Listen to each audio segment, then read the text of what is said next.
কামনা করছি। যারা আমার ডান দিকে বাদিকে রয়েছেন, আমি তাদের সবাইকে আমার অগ্রসর থেকে সম্বোধনা জানাচ্ছি।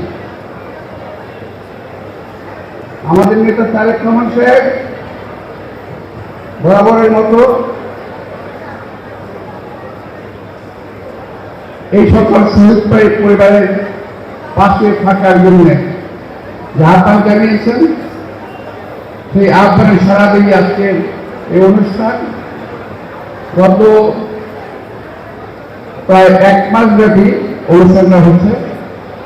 প্রত্যেকটা প্রোগ্রামে বিএনপি অ্যাক্টিং চেয়ারম্যান তার পরিষ্কার বক্তব্য রেখেছেন, তার সহানুভূতি জানিয়েছেন, সহযোগিতার হাত বাড়িয়েছেন। এখন যে সুযোগটার সময়টা এসেছে গণতন্ত্র প্রতিষ্ঠা করার জন্য, একটা সুবর্ণ সুযোগ, এই সুযোগ নষ্ট করার জন্য আজকে সরকারের মধ্যে, সরকারের বাইরে, বিএনপির বাইরে বেশ কিছু ষড়যন্ত্র হচ্ছে, আমরা দেখতে পাচ্ছি। বিএনপির বিরুদ্ধে কথা বলছে, বিএনপিকে খাটো করে কথা বলছে। তারা ধরেই নিয়েছে বিএনপি আগামীতে ক্ষমতায় আসবে, অথচ বিএনপি কখনোই বলে নাই যে আমরা ক্ষমতায় যাচ্ছি। বিএনপি বারবার দেশের মানুষের ভোটের অধিকারের কথা বলেছে, দেশের মানুষের কথা বলার অধিকারের কথা বলেছে। আজকে অনেকে যে কথাগুলো বলতে খারাপ লাগে, নতুন একটা দলের নেতারা যাদের সম্পর্কে মাঝে মাঝে সোশ্যাল মিডিয়ায় আছে, কয়েকদিন একজন বলেছেন যাদের কয়েকদিন আগে মাত্র মুসলমানি করা হয়েছে। আমার বক্তব্য না, সোশ্যাল মিডিয়ার বক্তব্য।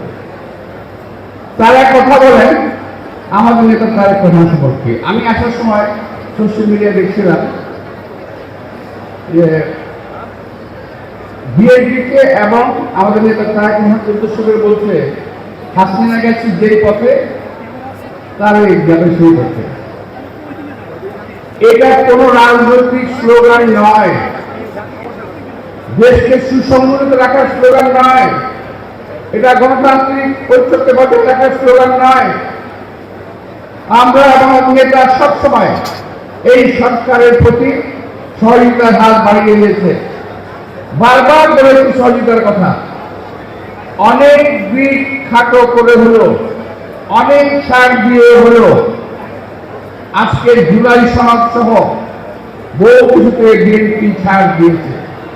কালকে একজন বলছেন যে যদি এইটা না হয় তাহলে নির্বাচন হবে না, যদি ওইটা না হয় তাহলে নির্বাচন হবে না, যদি এইটা না হয় নির্বাচন হতে দেওয়া হবে না। এক ফ্যাসিবাদকে তাড়িয়ে আরেক ফ্যাসিবাদকে আনবো না। আমরা তো তাই বলছি, এক ফ্যাসিবাদকে তাড়িয়ে আরেক ফ্যাসিবাদ আমরাও আনতে চাই না, আমরাও প্রতিরোধ করবো। আপনারা যে কথাবার্তা আজকে বলছেন, আমার মনে হয় সরকারের মুখপাত্র হয়ে আপনার কথাগুলো বলছেন। আপনাদের বয়স, আপনাদের মেধা, আপনাদের অভিজ্ঞতা, তাতে আমার মনে হয় না এই সমস্ত কথাগুলো আপনাদের মুখ দিয়ে আসছে কিংবা আপনাদের মাথা থেকে আসছে। এটা অন্যজনের প্ররোচিত কথাবার্তা আপনারা বলছেন, এতে কোনো লাভ হবে না। কারণ যদি কেউ মনে করেন যে জুলাই আগস্টে এই আন্দোলনে সরকারের পতন হয়ে গেছে, এটা কিন্তু আপনারা ভুল করতেছেন। এখানে আমার যুবদলের অনেক ভাই বক্তব্য কথা বলেছেন, কারো মাথায় গুলি লেগেছে, কেউ মারা গেছে, কেউ পায়ে গুলি লেগেছে, কেউ বুকে লেগেছে। এই গুলি লাগাগুলো কি ব্যর্থ হয়ে যাবে? সব যদি জুলাই আগস্ট না হতো আরেকটা মাসে হয়তো বিএনপি আন্দোলন পরিসরকারকে ফেলে দিত। আমি একটি কথা বলতে চাই, অনেকে গ্রহণ করতে পারেন, নাও করতে পারেন। সম্ভবত 28শে অক্টোবর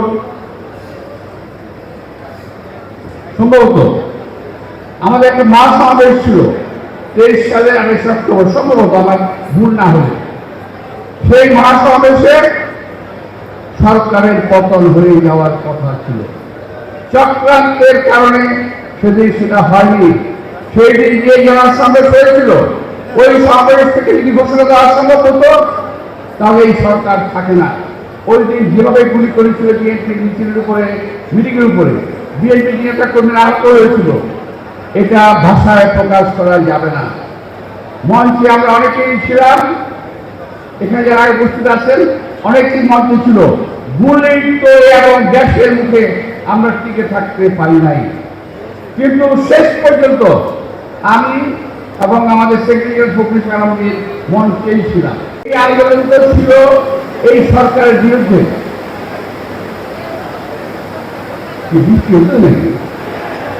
ছিল সরকারের বিরুদ্ধে, গণতন্ত্রের পক্ষে, বাক স্বাধীনতার পক্ষে আমরা আন্দোলন করেছি। আমি আরেকবার বলেছিলাম যে আমরা 17 বছর পরিশ্রম করে গাছে পানি দিলাম, আপনার ফলটা খেলেন। এখন বলছেন বিএনপি টিম পেরে কিছু না, এখন বিএনপি নাকি চলেছে। আরে আমরা সরকারেই গেলাম না এখন পর্যন্ত, এক নম্বর। আর বিএনপি যখন ইতিপূর্বে সরকারে ছিল, আমাদের নেতা সৈয়দ রাষ্ট্রপতি জিয়া রহমান সরকারে ছিলেন, যিনি বহুদলীয় গণতন্ত্র কায়েম করেছেন, প্রথম সংস্কার করেছেন শহীদ রাষ্ট্রপতি জিয়া রহমান। দ্বিতীয়ত দেশ নেত্রী বেগম খালেদা জিয়ার নেতৃত্বে ক্ষমতা হস্তান্তর হয়েছিল। মনে আপনাদের অনেকে জানেন না, অনেকে মনে নাই, আমাদের সিনিয়রদের অনেকে মনে আছে। শহীদ রাষ্ট্রপতি দেশ নেত্রী বেগম খালেদা জিয়া বঙ্গভবনে গিয়ে পল্টনে মিটিং করে ক্ষমতা হস্তান্তর করেছিলেন। যদি শেখ হাসিনাকে যথারীতি ক্ষমতা হস্তান্তর করতেন, দেশে আজকে এই অনাজক পরিস্থিতি সৃষ্টি হতো না। আজকে আরো একটি কথা যে শুনলাম, কিনা মাঝের নাকি সাজেদ ভাই চক্রান্ত করছে, সরকারকে কি করবে কিংবা দেশে একটা অঘটন ঘটাবে। এই সমস্ত চক্রান্ত কিন্তু আমরা বুঝি। এগুলো একটি বানানোর নাটক শুরু করেছেন যাতে নির্বাচনটা পেছানো যায়, যাতে নির্বাচনটা না হয়। কিন্তু একটা কথা মনে রাখবেন, দেশের মানুষ 17 বছর আন্দোলন করেছে কিন্তু ভোটের জন্য। এই ভোট এই সরকারের কাছ থেকে আমরা আদায় করেই ফেলব। সরকারের পিছনে, সরকারের ভিতরের বাইরে যতই ষড়যন্ত্র চলুক, কোন ষড়যন্ত্রকেই বিএনপি অপবিত্র মনে করে না। ইনশাআল্লাহ আমরা আমাদের দেশের আমাদের নেতা তারেক রহমানের নেতৃত্বে গত 17 বছরের মতোই আগামীতে প্রয়োজন পড়লে আরো 17 বছর আন্দোলন করব, কিন্তু কোনো অরাজক পরিস্থিতি কিংবা কোনো শরীরের শাসককে আমরা প্রতিষ্ঠিত হতে দেব না। আমি শরীরের শাসনের কথা বলছি এই কারণে, কয়েকটা বাচ্চা ছেলে পেলের মুখের কথায় মনে হচ্ছে তারা যা বলবে তাই দেশের লোকের মানতে হবে। আমরা তাদের বড় বাপদাদার চাকর বাকর মনে হয়। দেশের মানুষকে তারা মানুষ মনে করে না, দেশের নেতৃবৃন্দকে তারা নেতা মনে করেন না, মনে করেন তারা এই নেতা। তারা গরিব লোক পেয়ে গেছেন, তো এরা আর ক্ষমতায় থাকতে চান না। যাই হোক, আমি আজকে যুবদলের আমার সিনাজপুরের ছোট ভাইদেরকে ধন্যবাদ দেবো, তারা কষ্ট